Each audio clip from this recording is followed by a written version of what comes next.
यहाँ पे एक थॉमसन मॉडल है। थॉमसन मॉडल में क्या दिया था कि एक स्फीयर है 10⁻⁻8 सेंटीमीटर का, जिसके अंदर पॉजिटिव चार्ज है और उसके अंदर इलेक्ट्रॉन फैले हुए हैं, जैसे डॉट डॉट डॉट इसके अंदर है, और इन पे इलेक्ट्रिक नेगेटिव चार्ज है। इस मॉडल को ही बोला गया वाटरमेलन मॉडल, क्योंकि वाटरमेलन के अंदर क्या होते हैं, जो उसके बीज होते हैं, उन बीजों को तो इलेक्ट्रॉन दिखाया गया, और जो रेड रेड पार्ट है उसको बताया गया पॉजिटिव चार्ज पार्टिकल यानी प्रोटॉन्स। ये था थॉमसन मॉडल। इसको ही प्लम पडिंग मॉडल भी बोलते हैं। रदरफोर्ड ने क्या किया, रदरफोर्ड ने इसको मॉडिफाई कर दिया। रदरफोर्ड ने एक नया कॉन्सेप्ट दिया न्यूक्लियस का। ये न्यूक्लियस है। न्यूक्लियस के अंदर क्या है, इलेक्ट्रॉन एंड प्रोटॉन। यहाँ पे आ गया प्रोटॉन और न्यूट्रॉन। इसके अंदर क्या आ गया, प्रोटॉन प्लस न्यूट्रॉन, जिसका रेडियस दे रखा है 10⁻⁻13।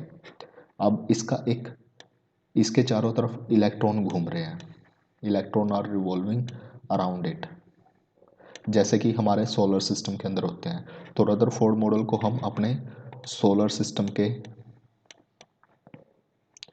के साथ भी कंपेयर कर सकते हैं, कि जैसे बीच में सेंटर में क्या बैठा है, सन बैठा है, और सन में क्या है, हमारे प्रोटॉन और न्यूट्रॉन है, जिसका रेडियस दे रखा है 10⁻13 सेंटीमीटर, और रेडियस ऑफ एन एटम का दे रखा है 10⁻8 सेंटीमीटर।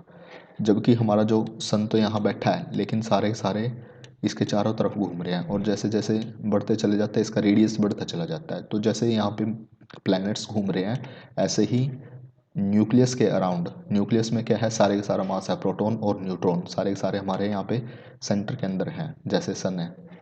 इसी मॉडल को बोलना इसी को बोलते हैं रदरफोर्ड मॉडल। इसी से ही हमें जो आज की हमारी एटॉमिक थ्योरी है, जिसके अंदर हम इलेक्ट्रॉन्स को आउटर ऑर्बिट में रखते हैं, बाहर रखते हैं, तो उसकी शुरुआत हुई थी रदरफोर्ड ने। और रदरफोर्ड मॉडल को अगर याद रखना है तो आपको सोलर सिस्टम को याद रखना पड़ेगा। Rutherford is equal to solar system, Rutherford model is equal to solar system. उसके साथ याद रखोगे तो ऑटोमेटिकली याद आ जाएगा, जैसे सेंटर में सन रखा हुआ है, वैसे ही सेंटर के अंदर न्यूक्लियस है, जिसके अंदर प्रोटॉन न्यूट्रॉन है और इलेक्ट्रॉन आउटर ऑर्बिट में घूम रहे हैं। और volume of element is 10⁻15 times heavier than the volume of the nucleus. वही है, क्योंकि जैसे यहाँ पे सन तो इतना सा है, लेकिन इसका वॉल्यूम कहाँ तक है, बहुत बाहर तक है।